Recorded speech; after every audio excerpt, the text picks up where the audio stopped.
Need A&P up here.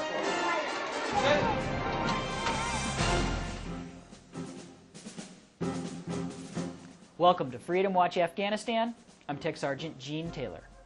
The Chiefs of Staff of the Afghan Army, Pakistan Army, and the Commander, International Security Assistance Force all met to discuss mutual security issues on Tuesday.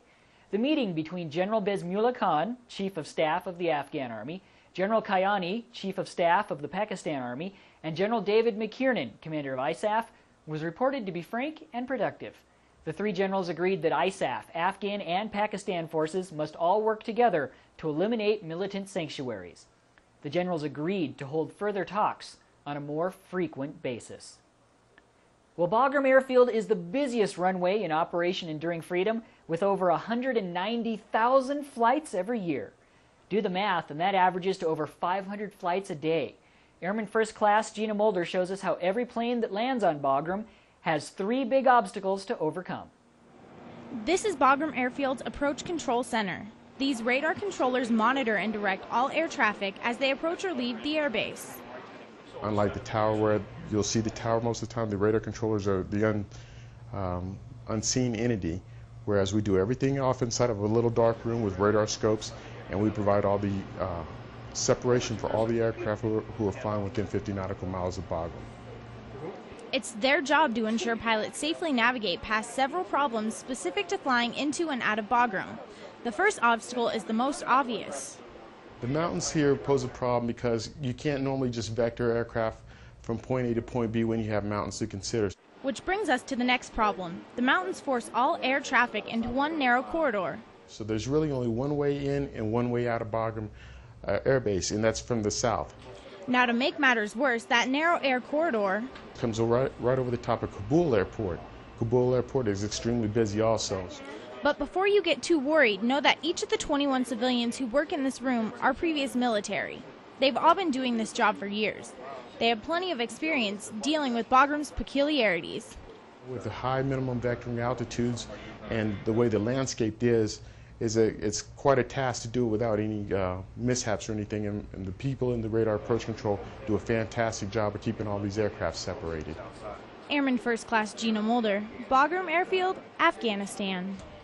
Now here's a look at your photos from the field.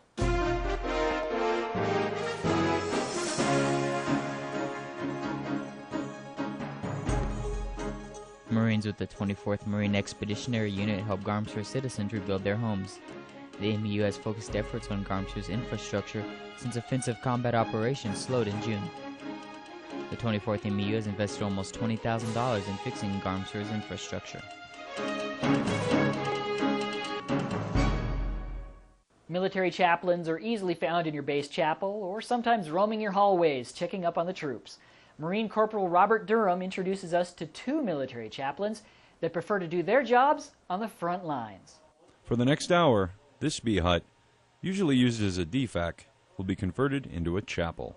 Part of the chaplain's job is to go where the soldiers go to make sure that that spiritual right that is guaranteed to them is ensured. Where the service takes place is not a concern, these forward deployed chaplains.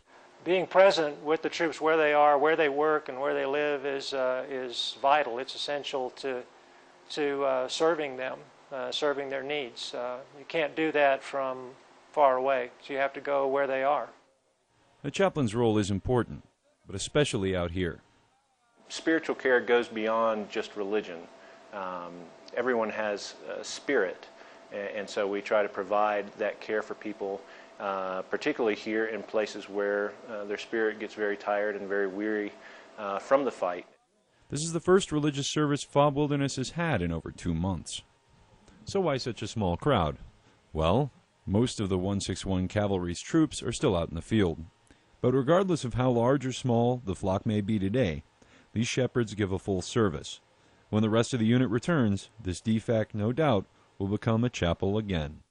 Reporting from Forward Operating Base Wilderness, I'm Marine Corporal Robert Durham. That's it for this edition of Freedom Watch Afghanistan. I'm Tech Sergeant Gene Taylor. Have a great day.